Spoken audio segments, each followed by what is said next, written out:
Sahabat Geni yang terkasih, berjumpa lagi dengan saya Elizabeth Rini Sulistiawati dari komunitas Gracia Bali. Renungan Geni hari ini berjudul True Love. Dan perikop kita hari ini diambil dari Matius 18 ayat 12 sampai dengan 14. Mari kita baca bersama-sama perumpamaan tentang domba yang hilang. Inilah Injil Yesus Kristus menurut Matius. Dimuliakanlah Tuhan. Bagaimanakah pendapatmu jika seseorang mempunyai 100 ekor domba dan seekor di antaranya sesat? Tidakkah ia akan meninggalkan yang 99 ekor di pegunungan dan pergi mencari yang sesat itu? Dan aku berkata kepadamu, sesungguhnya jika ia berhasil menemukannya, lebih besar kegembiraannya atas seekor itu daripada atas yang ke-99 ekor yang tidak sesat. Demikian juga Bapamu yang di surga tidak menghendaki supaya seorang pun dari anak-anak ini hilang. Demikianlah sabda Tuhan. Terpujilah Kristus. Saudara-saudara terkasih di dalam Yesus Kristus, perumpamaan tentang domba yang hilang adalah sebuah perumpamaan yang sederhana, namun punya makna yang tidak sederhana. Sang gembala yang mencari dombanya menggambarkan tentang kasih Allah yang begitu besar kepada manusia. Tidak peduli bagaimana keadaan dan situasi kita saat ini. Bahkan saat kita tersesat sekalipun, Tuhan tidak meninggalkan kita. Kasih Allah yang begitu besar tidak dapat diselami oleh pikiran kita yang terbatas ini. Lewat perumpamaan domba yang hilang membawa penyadaran kepada kita bahwa yang pertama, bahwa kasih Allah adalah kasih yang individual. Seorang gembala tidak akan beristirahat sebelum ia menemukan dan membawa pulang dombanya yang tersesat. Demikian juga dengan Allah. Masing-masing dari kita dikasihi Allah dan tidak ada satupun yang tidak berarti bagi Allah.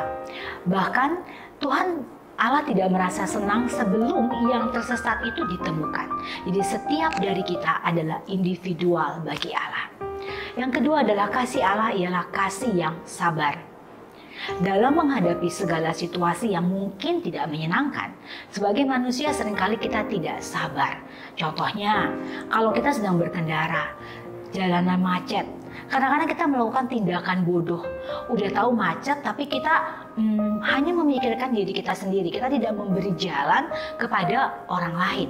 Nah, sebagai manusia, kita seringkali atau kita pasti pernah bersikap bodoh. Namun terhadap kebodohan kita, Allah tidak pernah mempersalahkan. Allah tetap memberikan pengampunan. Allah tetap mengasihi dan merangkul kita. Yang ketiga, kasih Allah ialah kasih yang mencari. Sang gembala tidak suka menunggu dombanya yang tersesat pulang sendiri, tetapi ia pergi mencarinya. Allah kita jauh lebih mengherankan lagi. Dia mengutus putranya, Yesus Kristus, untuk datang dan mencari yang tersesat. Allah tidak suka hanya menunggu kita kembali kepadanya, tetapi Allah mempunyai inisiatif mencari kita, karena kita semua adalah miliknya, tanpa peduli berapapun harga yang harus dibayarnya.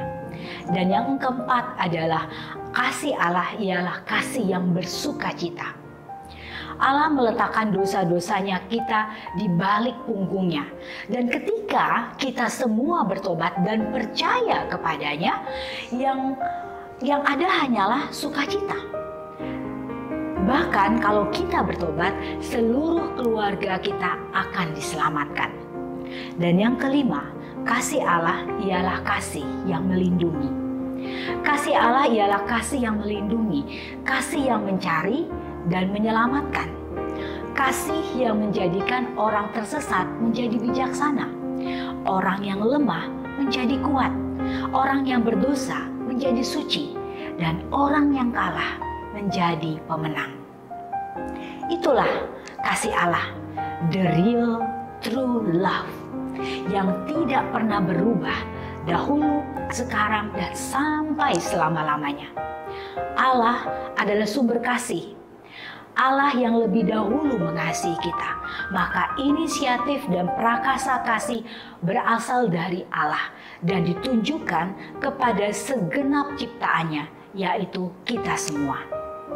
Dan di akhir renungan ini, mari kita semua selalu bersyukur untuk kasih Tuhan yang begitu besar, yang selalu dapat kita rasakan dalam situasi atau kondisi apapun, bahkan saat kita ada di dalam badai sekalipun. Saudara yang terkasih, jangan pernah meragukan kasih-Nya yang begitu menyelamatkan hidup kita. Dan mari kita hidup dalam kasih itu dengan saling mengasihi, karena kasih itu berasal dari Allah, dan setiap orang yang mengasihi lahir dari Allah dan mengenal Allah. Barang siapa tidak mengasihi, ia tidak mengenal Allah, sebab Allah adalah kasih. Tuhan Yesus memberkati. Lupa ngomong Tuhan Yesus memberkati.